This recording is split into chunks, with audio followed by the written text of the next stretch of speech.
দেখো গাইস, আমাদের এই মুহূর্তে এক্সেলের বিয়ারিং তিনটাই ভেঙে গেছে। তার জন্য আমাদের স্বপন কাকা এসছে লাগাতে।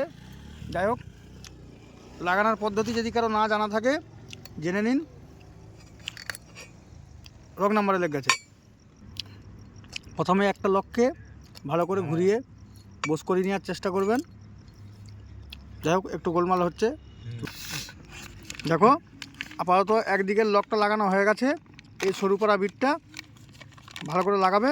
দ্বিতীয়বার ঘুরিয়ে এদিকে বিয়ারিংটা গলানো হবে। এই পড়ে যাচ্ছে না, সরি, উল্টো দিকে হয়ে গেল। এইদিকে বিয়ারিংটা ভরা হবে।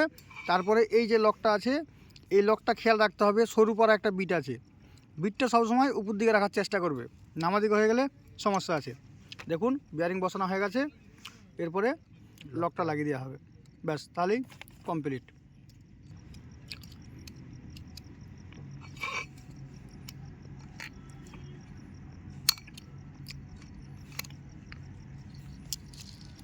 দেখো, ব্যাস আপাতত রেডি হয়ে গেছে। এর মধ্যে কোনো সন্দেহ থাকলে কমেন্ট করে জানিও। ওকে, চালু করো। তাহলে ঘুরিয়ে দেখিয়ে দিচ্ছি। Bearing ready already. এরপরে ফিটিংয়ের সময় আরেকবার দেখিয়ে দেবো।